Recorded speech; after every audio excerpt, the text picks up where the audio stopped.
Hello students, myself Anu Bawalkar and we are studying chapter 6 lines and angles. Previous lecture में हमने इस lines और angle chapter के जो बेसिक कॉन्सेप्ट है उनके बारे में हमने बात करी थी, जैसे types of angle, pair of angle, supplementary angle, different types के एंगल्स और इनके बारे में हमने बात करी थी। आज का हमारा मेन टॉपिक है, हमको एक थ्योरम प्रूव करना है। हमें थ्योरम प्रूव करना है कौन सी? The vertically opposite angles are equal. Last lecture में भी हमने क्या देखा था, एक स्टेटमेंट देखा था कि अगर वर्टिकली अपोजिट एंगल्स फॉर्म होते हैं तो वो कैसे होते हैं? इक्वल होते हैं। तो वर्टिकली अपोजिट एंगल्स को अगर मेरे को इक्वल प्रूव करना है तो कैसे करेंगे? तो थ्योरम का स्टेटमेंट है if two lines intersect each other then vertically opposite angles so form are equal. हमें बोला गया है कि अगर दो लाइन आपस में क्या कर रही है? इंटरसेक्ट कर रही है। क्या कर रही है? देखिए ये दो लाइन है और ये दोनों लाइन किसी पॉइंट पर इंटरसेक्ट कर रही है। मैंने बोला कि पॉइंट कहां पर इंटरसेक्ट कर रहा है? ओ पर। इसका नाम दे हम ए और बी, इसको नाम दे हम सी और इसको हम नाम दे डी। तो ये जो लाइंस हैं एक दूसरे को कहां कर रही है? इंटरसेक्ट, ओ पर इंटरसेक्ट कर रही है। तो इसकी वजह से एंगल फॉर्म हो रहे हैं। कौन कौन से एंगल फॉर्म हो रहे हैं? एक तो ये एंगल बन रहा है आपका, इसको मैं नाम देता हूँ एक्स, इसको मैं नाम देता हूँ वाई और इसको नाम दे दूं मैं पी और इसको नाम दे दूं मैं क्यू। तो हमें बताना है कि ये वर्टिकली अपोजिट एंगल जो है एक्स और वाई इक्वल है और पी और क्यू भी आपस में इक्वल हैं। ये हमें प्रूव करना है। फिर से हम स्टेटमेंट देख रहे हैं कि if two lines intersect each other, अगर दो लाइन एक दूसरे को इंटरसेक्ट कर रही है then the vertically opposite angles so form. तो वर्टिकली अपोजिट एंगल बन रहे हैं। कौन कौन से एंगल्स हैं? एक्स और वाई और पी और क्यू। अगर वर्टिकली अपोजिट एंगल है तो वो दोनों आपस में कैसे होना चाहिए? इक्वल। ये हमको प्रूव करना है। तो सबसे पहला पार्ट क्या हो गया आपका स्टेटमेंट। फिर सेकेंड है गिवन। हमें गिवन क्या है? गिवन है ए बी और सी डी। कौन है? लाइन ए बी और सी डी क्या कर रही है? इंटरसेक्ट कर रही है। क्या कर रही है? Intersect each other at point O. ये हमें गिवन है कि दोनों एक दूसरे को क्या कर रही है? इंटरसेक्ट कर रही है। देन टू प्रूव, हमें प्रूव क्या करना है? तो हमें प्रूव करना है पहले कि angle x is equal to angle y है और एंगल सेकंड क्या प्रूव करना है मेरे को? Angle p is equal to angle q। Angle x और y आपस में इक्वल हैं और एंगल p और q आपस में इक्वल हैं। ये हमें प्रूव करना है। अब हम इसको प्रूव करेंगे। प्रूफ क्या है इसका देखते हैं। सबसे पहले हम प्रूफ, आप देखें लाइन, ये लाइन कौन सी है? ए बी, इसके ऊपर रे है ओ सी। तो हम क्या लिख सकते हैं? Ray O C stand on line A B. क्या बोला हमने कि जो ये ओ सी रे है वो कहां पर स्टैंड है? ए बी लाइन पर स्टैंड कर रही है। अब एक बात और देखें यहाँ पर कि लीनियर एक्सिम हमको मालूम है। कौन सा एक्सिम है? Linear Exim. तो लास्ट स्टेट में हमने पढ़ा था कि दोनों एंगल का सम कितना होना चाहिए? 180 डिग्री। तो मैंने लिखा angle P plus angle X is equal to 180। इसको हम दे रहे हैं इक्वेशन नंबर 1। लीनियर एक्सिम के अकॉर्डिंग इन दोनों एंगल का सम कितना होना चाहिए? 180 होना चाहिए। तो देखिए कौन सा एंगल बन रहा है? P, कौन सा एंगल बन रहा है? एक्स। इन दोनों एंगल का सम कितना होना चाहिए? 180 डिग्री। तो हमने इक्वेशन नंबर 1 बना ली, angle P plus angle X is equal to 180। फिर हम इस रे पे लाइन पे देखिए, लाइन कौन सी है आपकी? CD और OB रे है वो कहां पर स्टैंड कर रही है? CD लाइन पर। तो हम लिख सकते हैं रे, कौन सी रे है आपकी? OB रे का हम सिंबल बना रहे हैं। Stand on line CD line के ऊपर क्या कर रही है? वो स्टैंड कर रही है। अब इसका मतलब फिर लीनियर पेयर बन रहा है। मतलब एंगल X और एंगल Q दोनों का सम कितना होना चाहिए? 180। मतलब एंगल, इसको यहां लिख देते हैं हम, angle X plus angle Q is equal to 180। इसको हम कौन सा एक्सिम यूज किया हमने? Linear axiom. कौन सा एक्सिम यूज किया है? Linear axiom. लीनियर एक्सिम के अकॉर्डिंग इन दोनों एंगल का सम भी कितना होगा? 180। अब इक्वेशन नंबर 1 में एंगल P और एंगल X का सम कितना था? 180। एंगल X और एंगल Q का सम कितना है? 180 डिग्री। अब देखो ये भी 180 है और ये भी 180 है। तो हम इक्वेशन नंबर 1 और 2 से बात कर रहे हैं। इक्वेशन नंबर 1 में 180 की वैल्यू कितनी है, angle P plus angle X is equal to 180 degree. Then sorry angle P plus angle X is equal to कितना है 180, और यहाँ पर भी कितना है angle X plus angle Q is equal to कितना है 180। तो 180 की प्लेस पे, इस 180 की प्लेस पे मैं angle X plus angle Q लिख सकता हूँ। अब ये एंगल X यहाँ पर भी और एंगल X यहाँ भी है, तो दोनों को हम क्या कर रहे हैं, कैंसल। तो क्या बन जाएगा, angle P is equal to angle Q। ये हमने सेकंड पार्ट प्रूव कर दिया है। कौन सा पार्ट प्रूव करा हमने, सेकंड पार्ट, कि एंगल P और एंगल Q आपस में कैसे हो गए, इक्वल। और वैसे ही हम पहले पार्ट को भी प्रूव करेंगे। पहले पार्ट में मुझे क्या प्रूव करना है, एंगल X और एंगल Y को इक्वल प्रूव करना है। अब नेक्स्ट पार्ट प्रूव करने के लिए हम देख रहे हैं कि आपकी लाइन कौन सी है, CD, और रे कौन सी है, OB। तो हम लिख सकते हैं कि रे OB, रे जो AB है वो कहां पर स्टैंड है, स्टैंड ऑन लाइन CD। कहां पर स्टैंड है वो, लाइन CD के ऊपर स्टैंड है। इसका मतलब क्या हो जाएगा, एंगल X और एंगल Q दोनों का सम कितना होना चाहिए, 180। तो मैं लिख रहा हूं बाय लीनियर एक्सिम। क्या लिख रहे हैं हम, लीनियर एक्सिम से लिख रहे हैं angle X plus angle Q is equal to 180 degree. इसको हम दे रहे हैं इक्वेशन नंबर 3। अब हम किस रे पे आ जाएं, लाइन पे आ जाएं, AB लाइन पे, और OD इसके ऊपर स्टैंड कर रही है। तो हम यहाँ लिख सकते हैं रे OD। रे के लिए हम क्या बना रहे हैं, केवल arrow, stand on line AB। AB है तो लाइन का सिंबल बना दिया हमने, ठीक है। तो इसके अकॉर्डिंग क्या होना चाहिए, angle Q plus angle Y is equal to 180 degree.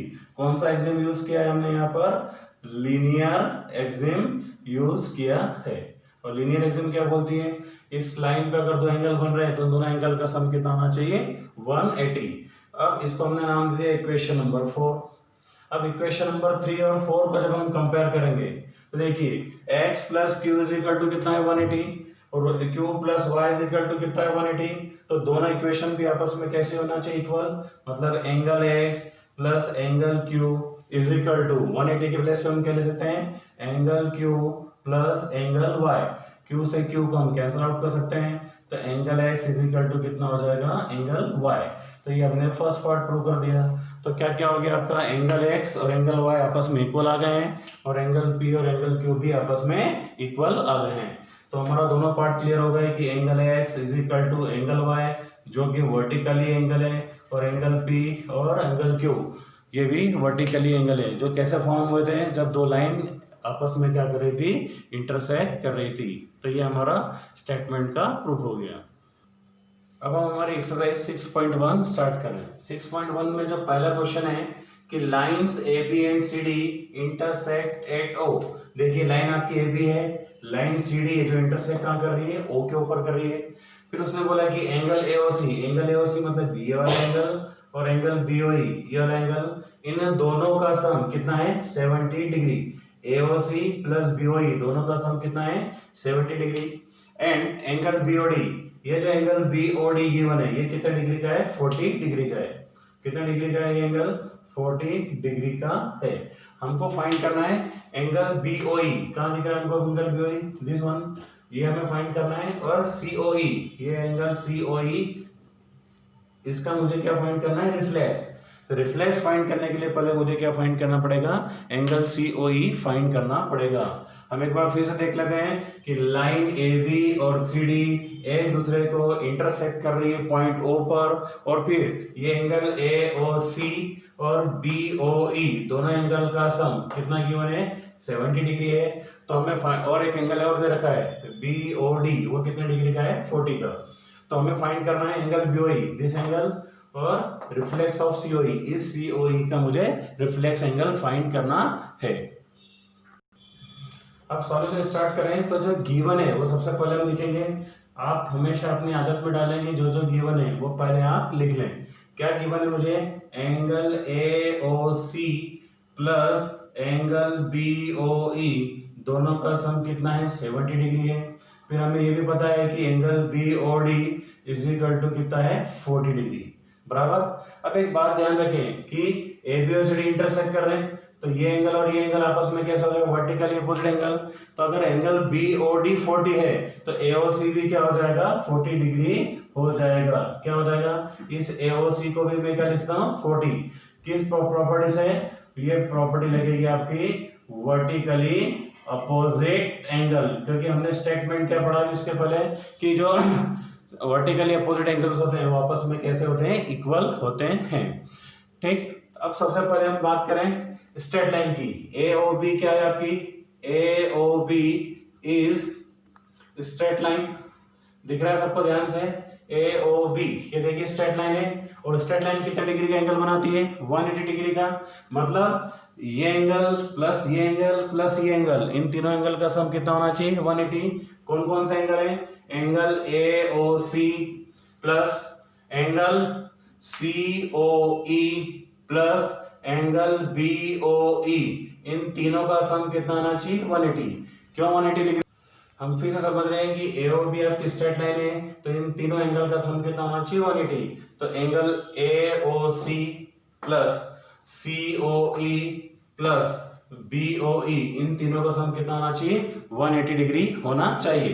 पर गिवन है हमको कि AOC और BOE दोनों की वैल्यू कितनी है, 70 डिग्री। मतलब इस AOC और BOE, जैसे हम इसको साथ में लिख रहे हैं, AOC plus angle BOE plus angle COE is equal to 180। पर इक्वेशन नंबर हम डाल दें इसको 1, तो इक्वेशन नंबर 1 के अकॉर्डिंग इसकी वैल्यू कितनी है, 70 डिग्री बाय इक्वेशन नंबर 1। इन दोनों की प्लेस पे हम क्या लिख सकते हैं, 70 degree plus angle COE is equal to 180। तो angle COE is equal to कितना हो जाएगा, 180 minus 70 degree which is equal to 110। तो angle COE is equal to 110 degree. तो हमने क्या फाइंड कर लिया है, एंगल COE। बट मुझे क्या फाइंड करना है, रिफ्लेक्स ऑफ एंगल COE। तो रिफ्लेक्स ऑफ एंगल COE निकालने के लिए हम क्या करेंगे, हमने पढ़ा हुआ है कि अगर मुझे किसी भी एंगल का रिफ्लेक्स एंगल फाइंड करना है तो उसको फाइंड करने के लिए हम क्या करते हैं, उसको 360 में से माइनस कर देंगे। तो 360 माइनस 110 कितना हो जाएगा, 250। तो reflex of angle COE is equal to 250 degree. ये पार्ट हमने फाइंड कर लिया है। क्या फाइंड कर लिया है, reflex of COE is equal to 250 degree. अब हमें एक पार्ट और प्रूव करना, फाइंड करना है, दैट इज एंगल BOE। ये एंगल मुझे फाइंड करना है। तो वापस हम ध्यान रख रहे हैं कि AOB आपका कैसा है, स्ट्रेट लाइन है। AOB स्ट्रेट लाइन है तो क्या होगा, AOC plus COE plus BOE, इन तीनों का सम कितना आना चाहिए, 180। अब देखो AOC मुझे पता है कितना है, 40 डिग्री। BOE मुझे पता नहीं है, और COE अभी हमने क्या फाइंड करा था, 110 इज इक्वल टू 180।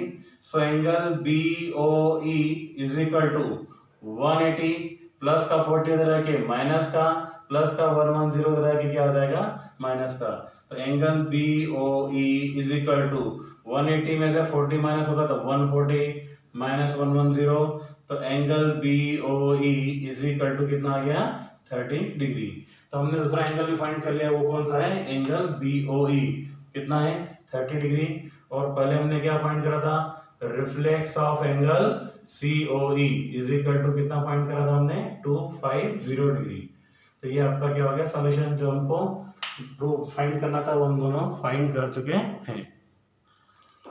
तो स्टूडेंट्स हमने आज एक थ्योरम प्रूव करी कि वर्टिकली अपोजिट एंगल्स आपस में कैसे होते हैं, इक्वल, और हमने क्वेश्चन नंबर 1 भी सॉल्व किया। आप इनको अच्छे से प्रैक्टिस करें। अब इस एक्सरसाइज के जो रिमेनिंग क्वेश्चंस हैं वो हमारे नेक्स्ट वीडियो में सॉल्व करेंगे। Thank you very much.